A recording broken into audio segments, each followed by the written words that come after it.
So let me give you an introduction. This is BlueGen's webinar series for AI in recruiting. And this is the second session. And I'm joined by panelists Elena Kalova and Rhonda Taylor. Let me introduce connection. Hold on a second. Why do that when you can see me? Yay! Hello, everybody. So let me introduce Elena. She's a freelance CHRO who designs and implements recruiting strategies, builds talent brands, and oversees organizational development. We're really happy to have her. And then Rhonda is a partner at Boyden. She has over 20 years of experience in executive search. Rhonda leverages her talents to help senior executives on strategic growth initiatives for their business. And I am your moderator, Deepali Vyas. I'm the global head of AI and FinTech at Korn Ferry. I've had 25 years of experience in executive search and leadership coaching, and I've been featured in Business Insider's top 10 global headhunters in tech. So I'm excited about this conversation. I'm excited to talk about all things AI, and I hope that we can have a really fruitful discussion here, and we'll certainly take some QA peppered into all of this. Sorry for all the technical difficulties. So let's dive in, ladies. What I'd love for you both to answer, and maybe one at a time, what do you think is the value and importance of skill-based hiring? Maybe Elena, I'll start with you. Great, thank you, Polly, and also very excited to be here. So I could probably break it down into a few categories, but I won't go into all of them, just so I'm sure Rhonda can have something left over. So I think some of the biggest importances I see are the enhanced kind of job fit. So skill-based hiring ensures candidates have the specific skills required for the job. There's also the ability to have a more diverse talent pool. So by focusing on the skills rather than traditional credentials like degrees, organizations can tap into a more diverse and often underrepresented talent pool. And it can reduce bias. So I think some of those things are really important. I think lastly, when you think about it from the HR side, it can absolutely improve retention.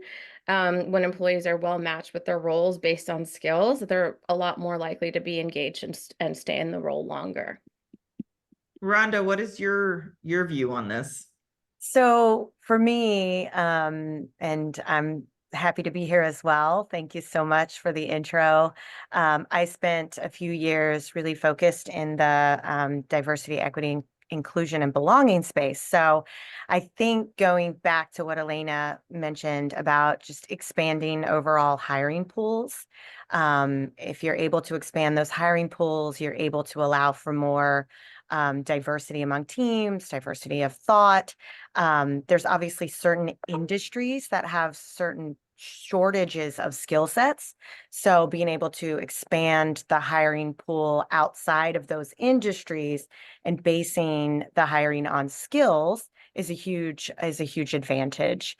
Obviously, I think it's important to go back to that retention piece and share upskilling and reskilling is a huge part of how we can use sort of AI in the skills-based hiring process, because as we identify, our teams and what their skills are, and as we're hiring, we're able to then also continue upskilling and reskilling and allow for more retention. So all of those areas are important. And then all of that goes into reduced hiring costs, significant reduction in time to hire.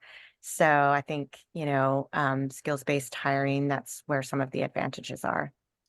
Yeah, I mean, I think, the biggest, thing that I see in converting to more skill-based hiring, given all the efforts that are happening in technology, people becoming more data literate, becoming more AI literate, I think what's happening is that we need to reduce biases that are just focused on educational pedigree or previous job titles, and go more into specific skills required for a role. For example, there's a board that I'm on at Correlation One, which is a data science and AI upskilling and training company. And what they have done is they've sort of mapped the universe of skills that this person or people do in their specific job function. So there's a clear skills map.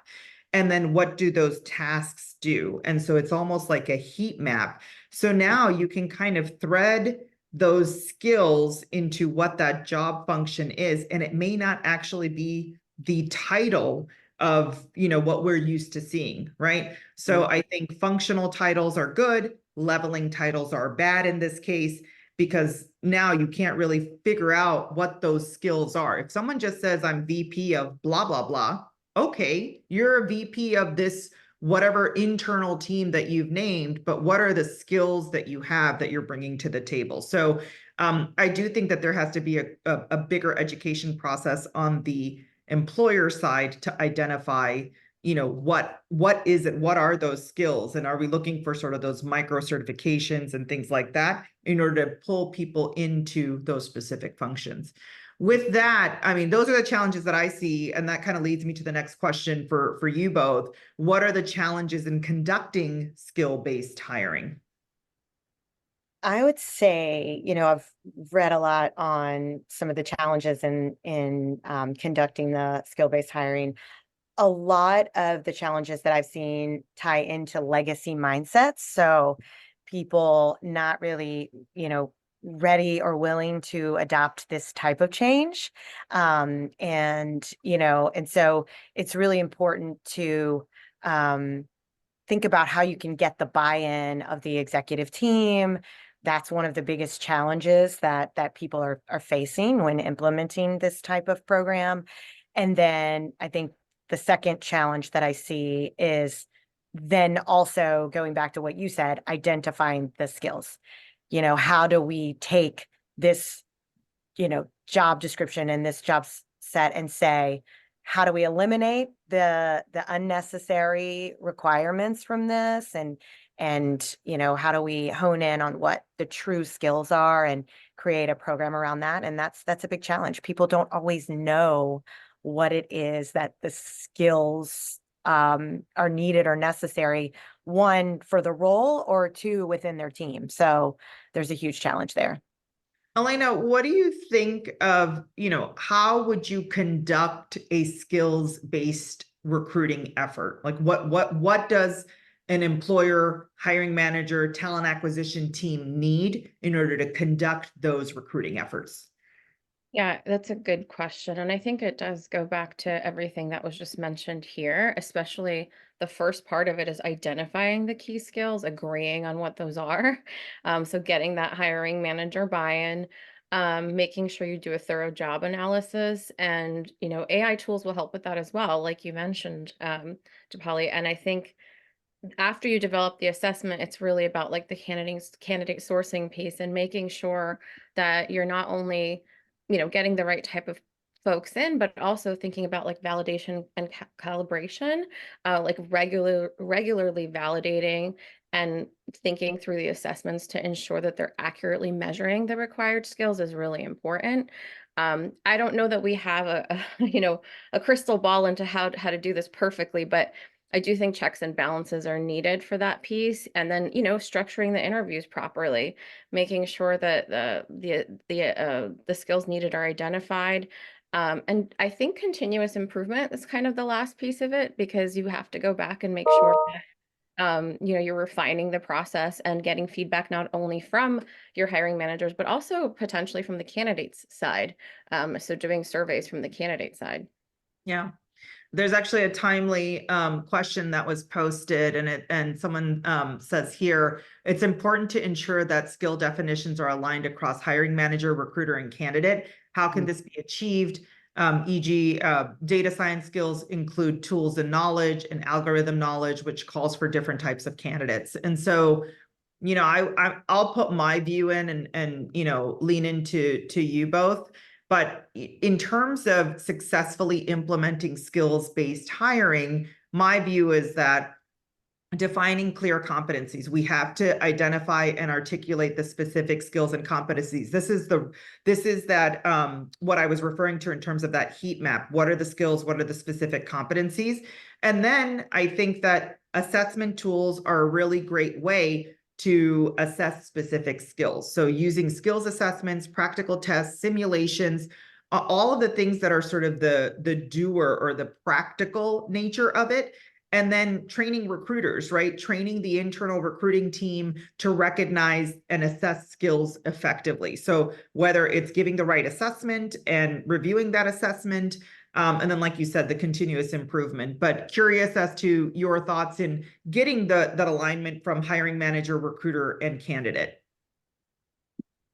I agree. I think on all points there, like the 360 assessments can also be utilized. You know, self-assessments. I think really understanding the team.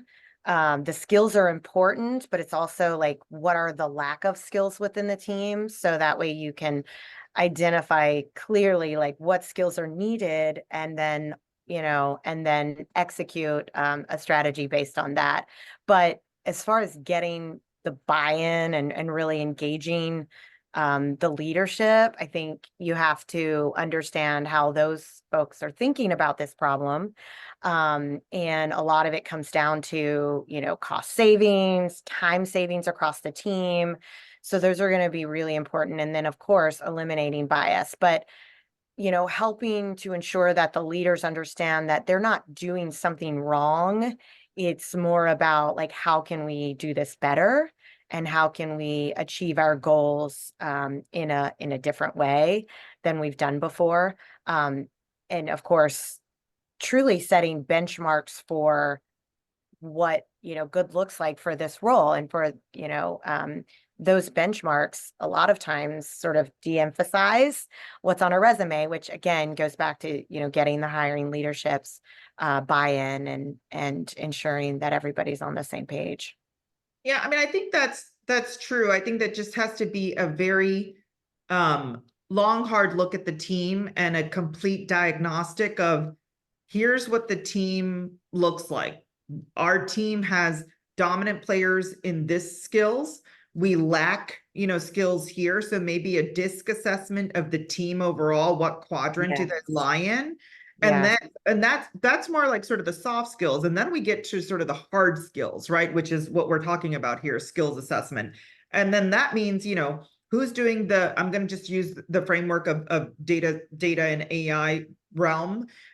Who's doing the data analysis? Who's doing the model development? Who's doing the algorithm development? Like, if you identify in your team who's doing what, and then what are the needs that we have and what's lacking, that heat map is where you need to go and figure out what skill, again, going out for those specific skills.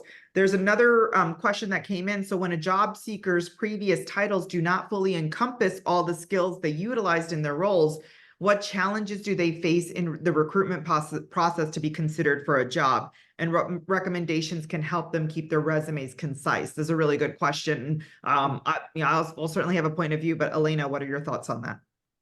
Yeah, I think it is a challenge. And now, you know, I mean, just even looking from a lens of just HR and talent, right? When you have a title that says head of people operations, right? And the role you're applying for might be an HRBP role, right? So my recommendation is to try to tailor what you can, right? Pull out those skills when you can from what you've done. Um, you know, I think that whether it's an AI tool or a human, they'll pick up on those skills. So I would say, if the role really requires more of the HR side of things, you're not going to put in, oh, talent acquisition roadmaps, right? Maybe that's not what they're looking for. They're looking for more compliance-based skills. They're looking for maybe HIPAA. They're maybe looking for benefits analytics, like things of that nature. So I would just say, I think I always said this to my friends that are looking around, the job description often gives you exactly the bullet points that they're looking for. So a lot of times you can just take those bullet points and take out what you've done in that last year or 2 or 6 months or whatever, and put that into your resume and make sure that you are really highlighting what the job description is asking for versus kind of just a, you know, a generic resume of what you've done. I find that would help. You know, in addition to that, I think it even goes a bit deeper. And what I tell candidates is that when you are a job seeker, make sure if the job specification has, you know, that functional role, forget your title, list your functional role and list 3 lightning facts that support your functional role. So if you were a data analyst, then those 3 lightning facts have to be, I analyzed X, Y, and Z. The result was this, and you know, and so on and so forth. So you need to have your experience and the outcome in those bullet points, but you don't need to write a different title than data analyst, right? You don't have to write project manager in that instance. You can write data analyst. So I think you just have to play around with what the job specification is and what your specific title would be, whether it's functional or you know, like I said, staying away from like the leveling. Rhonda, I when was we just talk gonna about, add, I yeah, was go going to ahead. add really quickly to that. I think one of the schools of thought around skills-based hiring and what we're trying to do and what organizations are trying to do is actually eliminate the de-emphasize the resume, not necessarily eliminate the resume, but de-emphasize things like titles and really look more at those skills. So I think titles are more and more going to become irrelevant as this is adopted, or if this is adopted. Yeah. So how do you think we can best engage hiring managers in skills-based hiring? What are things that could be put in place from a best practice perspective? I honestly think, oh, go Oh, ahead. yes, Elena, please. I'll go quickly. My 2 cents here are most hiring managers are interested in data and evidence. Most of us are interested in data and evidence. And I think this goes back to a lot of the points we just made is really taking a good sound look at the team currently, right? But also from the HR perspective, once you hire some of those folks, again, how long are they staying in the seat? What's their aptitude? What kind of things have they taken on that's part of, you know, their growth? And I think through data and evidence, a lot of that stuff is available at our fingertips as HR professionals. You can either work with HR or do it yourself. But I think that the hiring managers are really interested in, you know, the pull through from the interview process into that person's, you know, career. And once you start seeing, you know, the positives of how that looks like, you see it through performance reviews and so on. I think that's the information that I think is super helpful to hiring managers. Not the only thing, but Yeah. And that's actually what I was going to say is helping them to see the big picture. A lot of that is done through data. There is a lot of data out there to support a business case for this. There are companies that are using skills-based hiring now and using AI in skills-based hiring. I know I've read up on like some of the things that IBM is doing. And there's a lot of others that that are using this as a strong business case for eliminating bias, reducing time to hire, even reducing churn, which obviously is very expensive. And if hiring managers can see that big picture and leaders can see that big picture, I think that cost savings and time savings across the team is going to be a huge push for them. And we have another question, which I'll try to tie all of these pieces together from what you both have said. But another question that's come in that says, you know, when drafting your resume, you have a lot of the same roles at multiple companies. Would you recommend listing all those roles together, then listing skills, or will AI reject that resume? Now, okay, I mean, and going back to, you know, AI and all these automation tools that are helping candidates auto apply, revamp their resume. I actually just put out an article on AI versus AI. You have everybody, you know, uploading the job spec, uploading their resume, telling them to match everything, and then auto applying. The result is that every resume starts to look the same. And now on the other side, the employer is now seeing, you know, instead of 250 applicants per job, they're now seeing 2,500 applicants per job, overburdening them. So I'm actually going to put something here. I'm going to be really provocative and get your, you know, real-time reactions because we haven't talked about this. But before I give my provocative statement, I will go back and say, look, automated resume screening is going to happen because there's AI tools. Skill matching algorithms are going to happen. So for the person that talked about, listing your skills, you should do that because there are skill matching algorithms within these ATS systems. And then predictive analytics. These tools can really predict candidate success based on what you're writing in your resume. The other thing that's going to happen is that there's going to be skills assessment platforms. That means there's going to be online testing, there's going to be simulations and case studies, there's going to be video interviews with AI analysis. And then it's going to kind of go on from there. So I'm going to go out on a limb here and, certainly, plug my own book here. I think the system needs to break. And I really do believe that if a recruiter or an internal employer hiring manager is looking at a resume on average of 6 seconds, these candidates have to show up differently. And I'm in the camp of you need a more holistic resume with video embedded, which I've created a tool called Profolios, so I'll just plug that here. But if you're a data person, if you only just have a couple of black and white lines on your resume and you're not able to show the full scope of the things that you've created, there are employers like Tesla and SpaceX and other tech companies that are saying, don't just send your resume. You need to point us to a different, GitHub or a personal website that gives me more about you. And this allows for a deeper, richer level of assessment. So apart from all the things that you're doing, I truly believe we're in this era of we need to educate our employers that you need to ask candidates to show up differently. And it's not going to be a LinkedIn resume, and it's not just going to be a black and white resume. I want a video. I want to see how you articulate yourself. You did a data project. I want that plastered in some sort of website, which is why we created, Profolios in that instance. And I'd love to hear your feedback. Like, what are your thoughts? I think that there's going to be a level of more qualitative assessment, and not just in quantity. I think that I think you're right. I think that it goes back to, though, thinking through like how are we vetting, the AI generated content? How are we vetting who's creating and developing the AI, and in order to ensure that we are in fact using it correctly, eliminating bias. Going back to that particular question about the resumes, I mean, I definitely think that having a holistic resume, just like you said, and having, the roles plus the skills, and if you can add any sort of portfolio pieces, having performance, within your resume is going to be important, because you're right, that is going to be something that's going to be assessed eventually, especially if more skills-based hiring is happening.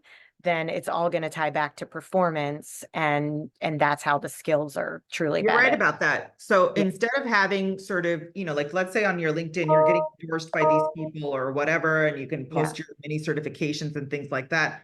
I feel there's a real opportunity for assessments and skills-based assessments being uploaded onto that portfolio of yours. And then that just gives so much more information to that employer than just what you're sending, from that perspective. And I think they can require that. If the employer starts requiring this, then the candidates will be forced to show up differently, right? If the expectations on the employer is just the same, then the candidates won't show up differently, and it's going to completely overburden the system. Yeah. Elena, curious as your thoughts from like a CHRO lens. Yeah, it's very interesting. I like the idea of having some kind of visual component. I do think that, like I said, it's checks and balances, right? System might need to break. You're completely correct there. Sometimes I think, especially in this job market, asking candidates to do more can be daunting.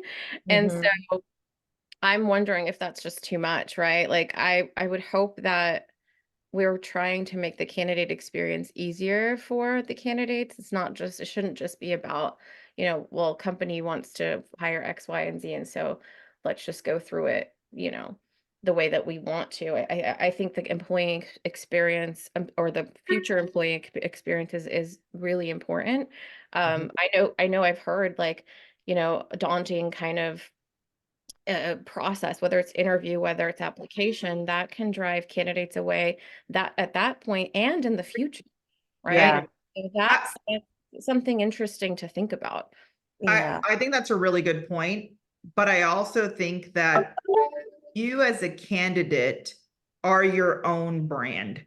So if you are not working on your own brand and showing up that way, because when you are at a company and you have a title, you are functionally an expert in what you're doing. You're identified with that sort of experience or skill set. You're not identified as, whatever, IBM's XYZ, right? You are a person that's working for IBM, and it's a transferable skill set. So I think you're absolutely right. I don't think companies should overburden with all of these different types of tools. I'm just saying that there should be, one thing in addition to your LinkedIn profile that you keep updated with your own brand. So you're showing up differently, but it's something that you're sort of proud to share, and it sort of aggregates your experience, which, Jeff and BlueGen, like that's kind of the point, like aggregating your skills-based experience and showcasing it in that way and showing up differently, right? Mm. That's sort of where you're kind of doing it for yourself and not for the employer. Rhonda, what is your take on that? Like to do something like, imagine creating a personal website, right? Like LinkedIn does enough, but is it enough? Yeah. No, I think that we are moving into a world where we do have to show up differently. And there's a lot of tools that are being created for us to be able to do that. I even think about it on like business development side, like how can I show up differently? And a lot of that ties back to video. So like I do I agree agree. there has to be some sort of personal touch to that.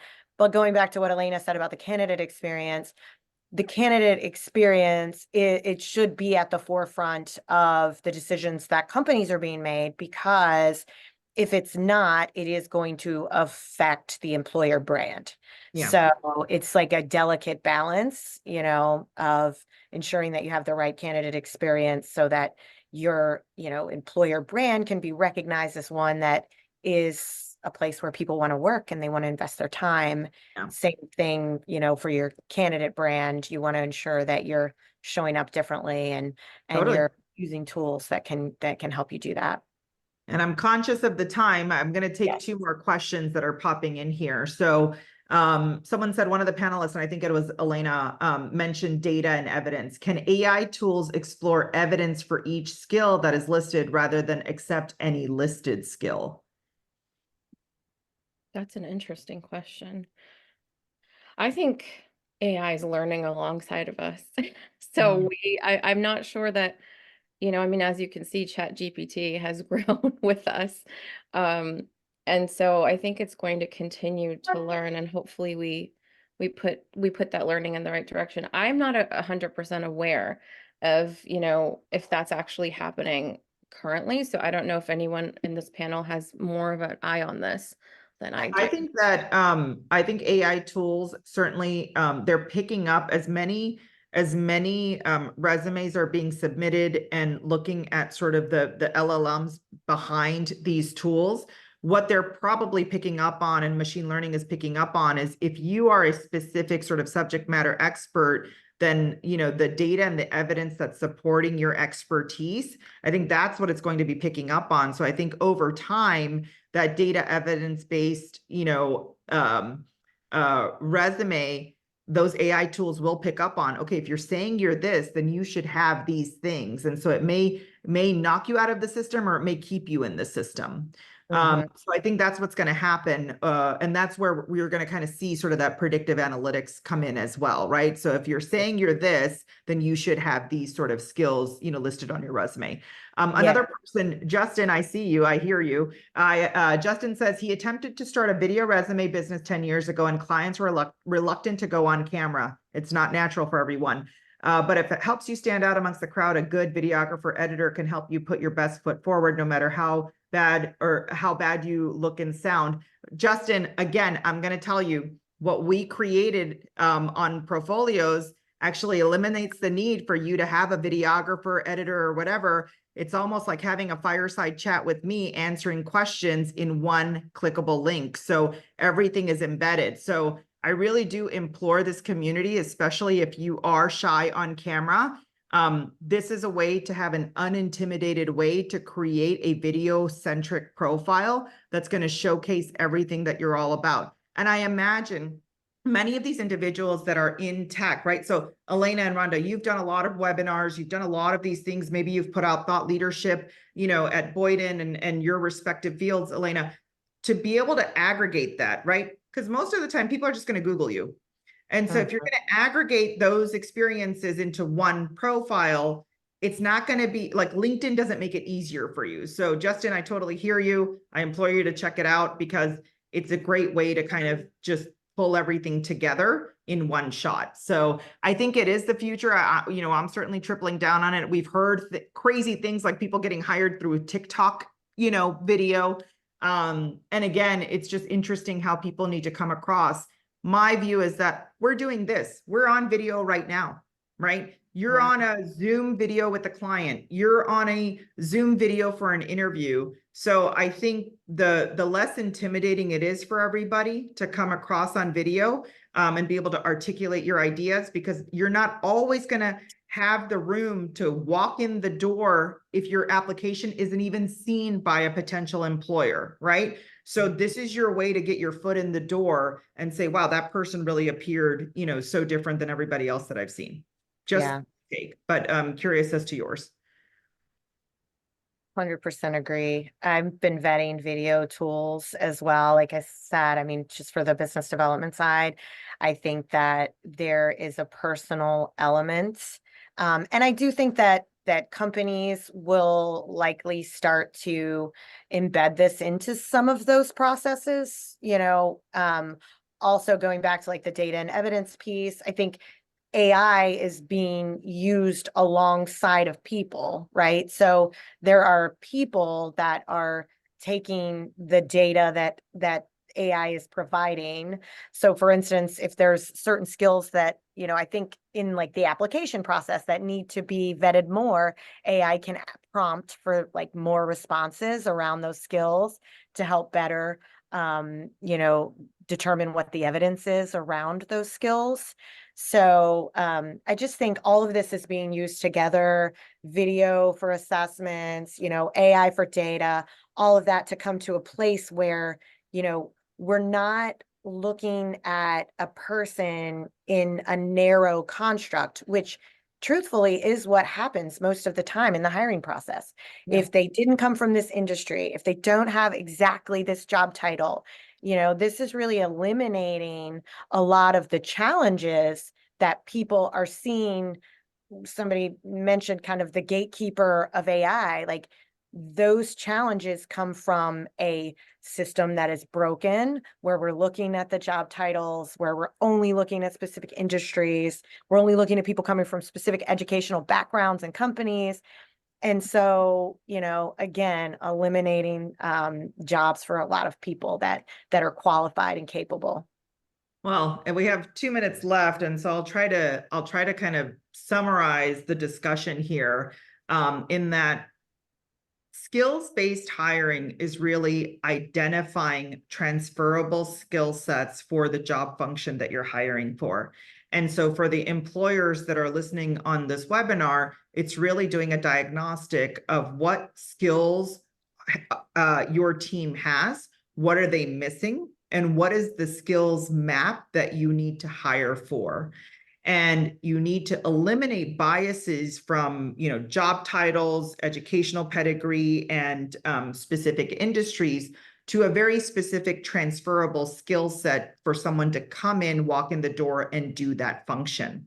And lastly, I would say that, we're all sort of in agreement that there has to be some change management that happens for talent acquisition teams to receive candidates differently and maybe get a little bit more information from candidates more holistically, whether it's video-centric profiles, whether they're able to display their work from a GitHub and things like that, in order for them to assess those skills or data and evidence those skills that they bring to the table through projects and things like that. And lastly, I'll say that I think employers have to take a pretty hard look at, if you are doing skills-based hiring, what are the assessments that you're going to put in place in order to monitor who gets through based on those specific skill sets.